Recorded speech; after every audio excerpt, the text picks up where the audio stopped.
അച്ഛാ, ദൈവത്തിന്റെ ശക്തിയാണോ സാത്താന്റെ ശക്തിയാണോ വലുത്? അപ്പൊ ദൈവത്തിന്റെ ശക്തിയാണ്.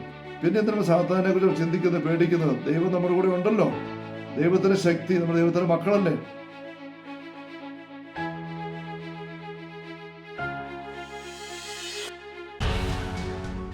ഈശോ മിശിഹായ്ക്ക് സ്തുതിയായിരിക്കട്ടെ. പ്രിയപ്പെട്ട സഹോദരരെ, കർത്തൃ പ്രാർത്ഥനയെക്കുറിച്ചുള്ള തിരുവചന വിചിന്തന പരമ്പരയുടെ 94-ാമത്തെ സെഷനിലേക്ക് ഈശോയുടെ നാമത്തിൽ ഹൃദ്യമായ സ്വാഗതം. ഹല്ലേലൂയ, ഹല്ലേലൂയ, ഹല്ലേലൂയ. 7-ാമത്തെ യാചനയെക്കുറിച്ച് നമ്മൾ ചിന്തിച്ചുകൊണ്ടിരിക്കുകയാണല്ലോ. ദുഷ്ടാരൂപി, ഞങ്ങളെ രക്ഷിക്കണമേ. പിശാചിന് എന്തുമാത്രം ഉപദ്രവം വരുത്താൻ പറ്റും നമ്മുടെ ജീവിതത്തിൽ എന്ന് നമ്മൾ ശ്രദ്ധിക്കുകയായിരുന്നു. പക്ഷെ കൊല്ലാൻ പോലും അവന് സാധിക്കും. തടസ്സപ്പെടുത്തുന്നവനാണ് അവൻ. അവിടെ നമ്മുടെ ഒന്നാമത്തെ ആവശ്യം അവനൊരു പോരാട്ടമാണ്. അതുകൊണ്ടാണ് ഈശോ എന്ന പ്രാർത്ഥന ഈ ഒരു കാര്യം ആഴപ്പെടുത്തി ഉള്ള ബോധ്യത്തോടെ ചേർത്ത് വെച്ചിരിക്കുന്നത് ശ്രദ്ധിച്ചു. നാം ഇങ്ങനെ ചിന്തിക്കുമ്പോഴും സാത്താനെതിരെയുള്ള ഭയവുമായിട്ട് നമ്മൾ ജീവിക്കാൻ പാടില്ല എന്നുള്ള കാര്യവും നമ്മൾ തിരിച്ചറിയേണ്ടതായിട്ടുണ്ട്. സഭയുടെ മതബോധന ഗ്രന്ഥത്തിൽ 2852-53 കണ്ണികളിൽ ദുഷ്ടൻ അവനെ തൊടുകയില്ല, നാം ദൈവത്തിനുള്ളവരാണെന്നും ലോകം മുഴുവൻ ദുഷ്ട ശക്തിബലത്തിലാണെന്ന് നമ്മൾ അറിയുന്നു, സദസ്വരവും വന്നു അവിടെ നമ്മളെ സംരക്ഷിക്കുന്നു നാം അറിയുന്നു എന്ന് യോഹന്നാന്റെ 1-ാം ലേഖനം 5-ാമത്തെ അധ്യായത്തിന്റെ 18-19 വാക്യങ്ങൾ ഉദ്ധരിച്ചുകൊണ്ട് സഭ പഠിപ്പിക്കുന്നുണ്ട്.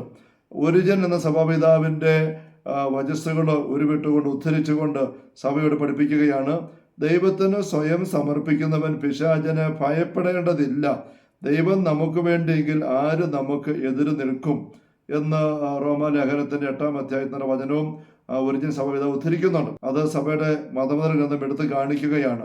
അപ്പൊ നമ്മൾ ഭയപ്പെട്ട് മാറേണ്ട ഒന്നല്ല സാത്താനെതിരെയുള്ള പോരാട്ടം. ഇത് നമ്മൾ മനസ്സിലാക്കിയിരിക്കണം.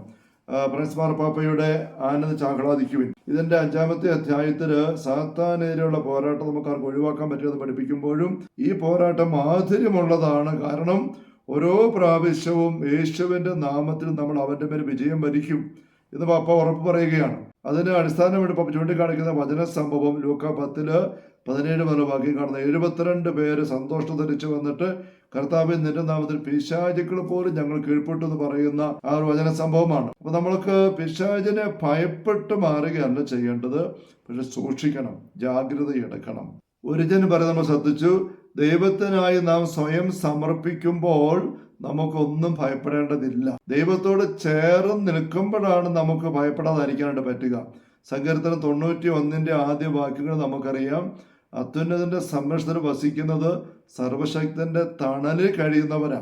തണല് വിട്ടു പോകരുത്. മരത്തിന്റെ സംരക്ഷണം കിട്ടണമെങ്കിൽ, മരത്തിന്റെ തണൽ അനുഭവമാകണമെങ്കിൽ മരത്തോട് ചേർന്ന് നിൽക്കണം. 90-ാം സങ്കീർത്തനത്തിന്റെ 14-ാം വാക്യത്തില് ദൈവത്തോട് ചേർന്ന് നിൽക്കുന്നത് കൊണ്ട്, അവനെന്റെ നാവും അറിയുന്നതുകൊണ്ട് ഞാൻ അവനെ സംരക്ഷിക്കും എന്ന് പറയുന്നത് കാണാൻ പറ്റും. യാക്കോബിന്റെ ലേഖനം 4-ാമത്തെ അധ്യായത്തിൽ 7-8 വാക്യങ്ങളിലും ദൈവത്തോട് ചേർന്ന് നിൽക്കുവിൻ, അവിടെ നിങ്ങളോട് ചേർന്ന് നിൽക്കും എന്ന് പറയുന്നത് കാണാൻ സാധിക്കും. അവിടെ നമുക്ക് സംരക്ഷണം ഉണ്ട്, സാത്താനെ ഭയപ്പെടേണ്ട എന്ന് നമ്മൾ പറയുമ്പോൾ അത് വെറുതെ ഉള്ള ഒരു കാടടച്ചുള്ള ഒരു ജനറൽ സ്റ്റേറ്റ്മെന്റ് അല്ല. നമ്മൾ ദൈവത്തോട് ചേർന്ന് നിന്നാൽ മാത്രമേ ആ സംരക്ഷണം നമുക്ക് കിട്ടുകയുള്ളൂ. ലൂക്കായുടെ സുവിശേഷം 10-ാം അധ്യായത്തിന്റെ 19 തിരുവചനം പറയുന്ന പോലെ, പാമ്പുകളുടെയും തേളുകളുടെയും ശത്രുവിന്റെ സകല ശക്തികളുടെയും മീതെ ചവിട്ടി നടക്കാൻ നിങ്ങൾക്ക് അധികാരം നൽകിയിരിക്കുന്നു, ഒന്നും നിങ്ങൾ ഉപദ്രവിക്കുകയില്ല. ഒരു ഉപദ്രവം ഏക്കാത്ത രീതിയിൽ പൈശാചിക ഉപദ്രവങ്ങളെ, ശല്യങ്ങളെ, ആക്രമണം എല്ലാം ചെറുത്ത് നിന്നുകൊണ്ട് മുന്നേറാനായിട്ട് ഉള്ള അധികാരവും അവസരവും വചനം നമുക്ക്, ഈശോ വചനത്തിലൂടെ നമുക്ക് വാഗ്ദാനം ചെയ്തിട്ടുണ്ട്, നമ്മൾ അറിയണം. പക്ഷെ അതേസമയം ഇത് ലാഘവത്തിലെടുക്കേണ്ട ഒന്നല്ല. ലാഘവത്തിലെടുത്തു കഴിഞ്ഞാൽ വലിയ അപകടം വരും. ഈശോയോട് ചേർന്ന് നിൽക്കുമ്പോഴാണല്ലോ പത്രോസ് അപ്പോസ്തലനോട് സാത്താൻ സംസാരിച്ചത്. സ്വർഗത്തിലെ പിതാവിന്റെ ആത്മാവാണ് പത്രോസെ നിനക്കിത് വെളിപ്പെടുത്തിയ മാംസരക്തങ്ങളല്ല എന്ന് പത്രോസ് നൽകിയ ആ ഒരു വെളിപ്പെടുത്തൽ. ഏത്? നീ ജീവനുള്ള ദൈവത്തിന്റെ പുത്രൻ ക്രിസ്തുവാണെന്നൊരു വെളിപ്പെടുത്തലിനെ ശ്ലാഘിച്ചുകൊണ്ട് ഈശോ പറഞ്ഞു കഴിഞ്ഞ് സ്വർഗത്തിന്റെ താക്കോൽ നിനക്ക് തരുന്നു എന്ന് പറഞ്ഞു കഴിഞ്ഞുള്ള നിമിഷങ്ങളിലാണ് സാത്താൻ പത്രോസിന്റെ നാവ് ഉപയോഗിച്ച് ഈശോയോട് സംസാരിക്കുന്നത്. അപ്പൊ ഈശോയുടെ അത്രയും ചേർന്ന് നിന്ന ആളായിരുന്നു. താക്കോൽ മേടിച്ച പുസ്തകന്മാർ ഒന്നാമത്തേനായിട്ട് പ്രഖ്യാപിക്കപ്പെട്ട ആളാണ്. സഭ സ്ഥാപിക്കപ്പെടുന്ന ഈ പാറമേടെ നിശ്ചയം പ്രഖ്യാപിച്ചു. പരിശുദ്ധാത്മാവിന്റെ പിതാവായ ദൈവത്തിന്റെ വെളിപാട് കിട്ടി, അത് പങ്കുവെച്ചു ആ നാവ് കൊണ്ട്. ഇതെല്ലാം ചെയ്ത ആള് ആയിരുന്നിട്ടും നിമിഷങ്ങൾക്കുള്ളിൽ സാത്താൻ സംസാരിക്കാൻ ഇടവന്നു. അത് നമ്മൾ ശ്രദ്ധിക്കണം. യൂദാസ്കറിയാത്തയിൽ സാത്താൻ പ്രവേശിക്കുന്നതായിട്ട് യോഹന്നാൻ 13:27-28 വാക്യങ്ങളിലും ലൂക്ക 22:3-4 വാക്യങ്ങൾ വായിക്കുന്നുണ്ട്. യൂദാസ് സാത്താൻ കയറിയത് ഈശോയുടെ കൂടെ അന്ത്യത്താഴത്തിൽ ഭക്ഷണം കഴിച്ചുകൊണ്ടിരിക്കുമ്പോഴാണ്. ഈശോ വിസ്തുർബാന സ്ഥാപിച്ച അന്ത്യത്താഴത്തിലാണ്, പൗരോഹിത്യം സ്ഥാപിച്ച അവിടെയാണ്. അങ്ങനെയെങ്കിൽ ആദ്യത്തെ പുരോഹിതരായി 12 അപ്പസ്തോലന്മാരെ അഭിഷേകം ചെയ്ത് അവർക്കൊപ്പം പുത്തൻ കുർബാന അർപ്പിച്ചുകൊണ്ട് നിന്നിട്ട് ഈശോയുടെ കയ്യിൽ നിന്നും അപ്പം വാങ്ങിയാൽ ദിവ്യകാരുണ്യം ഉൾക്കൊള്ളുന്ന അവസരത്തിലാണ് സാത്താൻ യൂദാസ് പ്രവേശിച്ചെന്ന് പറയുമ്പോൾ ഇങ്ങനെയുള്ള ബാഹ്യമായ കാര്യങ്ങൾ ഈശ്വര കൂടെ നിൽക്കുന്നു. ഈശ്വര അപ്പസ്തോലനാണ്, പൗരോഹിത്യം സ്വീകരിച്ചു, ഈശ്വര ഇത് അപ്പം വാങ്ങി ഭക്ഷിക്കുന്നു. ഇതൊന്നും ഒരു സംരക്ഷണമായിട്ട് ഭവിച്ചില്ല യൂദാസിന്. തിരിച്ചറിയണം. അപ്പോൾ നമ്മുടെ ബാഹ്യമായ എന്തെങ്കിലും കാര്യങ്ങളോ നമ്മൾ ദൈവത്തിൻ്റെ മക്കളാണെന്ന് സഭ അംഗങ്ങളായിട്ട് മാറി ദൈവത്തിൻ്റെ മക്കളാണെന്ന് നമ്മൾ അവകാശപ്പെടുന്നു, നമ്മൾ പള്ളിയിൽ പോകുന്നു, കുർബാന സംബന്ധിക്കുന്നു, കുറേ പ്രാർത്ഥന ചൊല്ലുന്നു, അതുകൊണ്ടൊന്നും ഒരു യാന്ത്രികമായിട്ട് നമുക്ക് സംരക്ഷണം കിട്ടണമെന്നില്ല.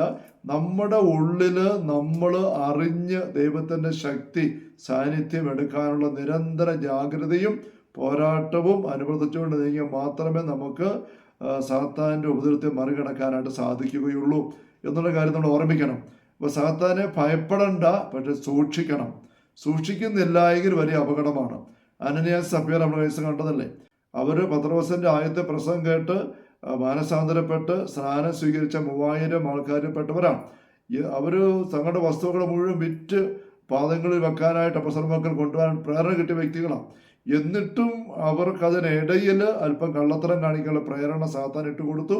അത് തിരിച്ചറിയാൻ പറ്റിയില്ല, അതിനോട് നോ പറയാൻ പറ്റിയില്ല. അത് വെച്ച് അവർ കള്ളത്തരം കാണിച്ചു.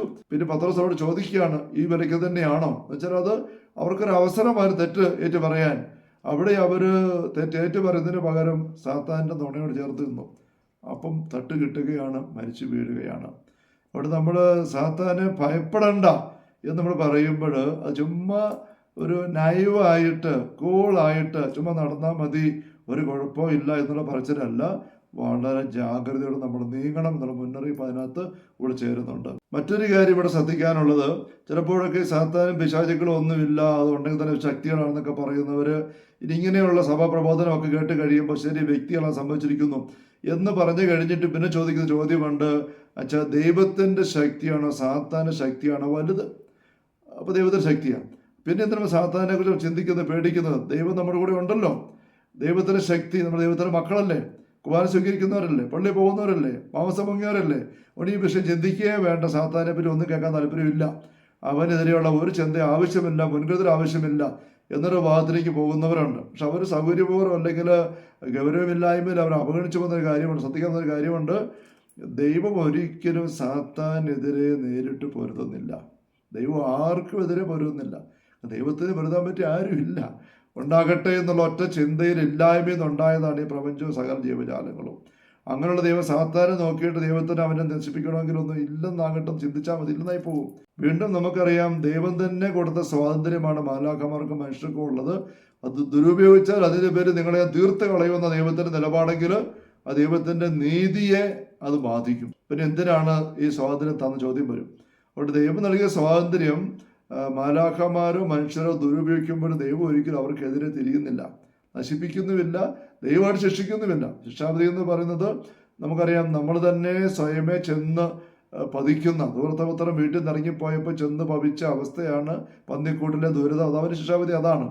ഇതാണ് ശിക്ഷാവിധി എന്ന് ഈശോ പഠിപ്പിക്കുന്നത് യോഹന്നാൻ സുവിശേഷം 3-ാമത്തെ അധ്യായത്തിൽ 17, 18, 19 വാക്യങ്ങളിലും, അതുപോലെ തന്നെ യോഹന്നാൻ സുവിശേഷം 12-ാമത്തെ അധ്യായത്തിൽ 48, 49 വാക്യങ്ങളിൽ നമുക്ക് വായിക്കാനായിട്ട് പറ്റും.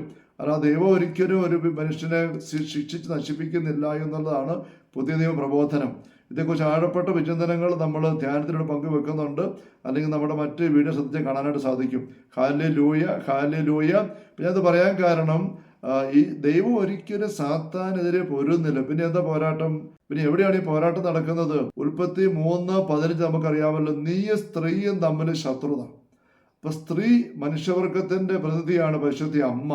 അമ്മയാണ് ഈ പോരാട്ടം സൈന്യാധിപം. സാത്താനെതിരെയുള്ള പോരാട്ടത്തിൽ ഏർപ്പെടുന്നത് മനുഷ്യമക്കളാണ്. ആ മനുഷ്യമക്കളെ സഹായിക്കാൻ ദൈവം എപ്പോഴും ഉണ്ട്. മനുഷ്യരും മണ്ണുകൊണ്ട് ഉണ്ടാക്കപ്പെട്ടവരാണ്. പിശാചുക്കള് അഗ്നിമയന്മാരായ മാലാഖമാരെ അധപ്പതിച്ചതാണ്, അരൂപികളാണ്. അതുകൊണ്ട് അരൂപികൾ ഒരുമ്പിട്ടിറങ്ങിയാൽ നമുക്ക് അവരെ ചെറുതെക്കാൻ പറ്റത്തില്ല. അതുകൊണ്ട് ദൈവം കുറേ പ്രത്യേകമായ ആനുകൂല്യങ്ങൾ നമുക്ക് നൽകിയിട്ടുണ്ട്. ദൈവം മനുഷ്യനായി വന്ന് സാത്താനെതിരെ എങ്ങനെ പൊരുതാമെന്നുള്ള വഴി കാണിച്ചു തന്നു. ആ പോരാട്ടത്തിന് ആവശ്യമായ കരുത്ത് കൃപയും നമുക്ക് വേണ്ടി വാങ്ങിത്തന്നു. ഞാനാണ് വഴി, സത്യം, ജീവൻ. യോഹന്നാൻ 16:6. യോഹന്നാൻ സുവിശേഷം 1-ാം അധ്യായത്തില് 16-17 വാക്യങ്ങളിൽ അവന്റെ പൂർണ്ണത നാമെല്ലാം കൃപയ്ക്ക് മേൽ കൃപ സ്വീകരിച്ചിരിക്കുന്നു. അപ്പോൾ ഈശോ കാണിച്ചു തന്ന വഴിയിലൂടെ പ്രാർത്ഥന വഴി ദൈവശക്തി കൃപ നമ്മളിലേക്ക് ഡൗൺലോഡ് എടുത്തുകൊണ്ട് നമ്മൾ സാത്താനെതിരെ പൊരുതി അവനെ പരാജയപ്പെടുത്തണമെന്നുള്ളതാണ് ദൈവത്തിൻ്റെ പദ്ധതി.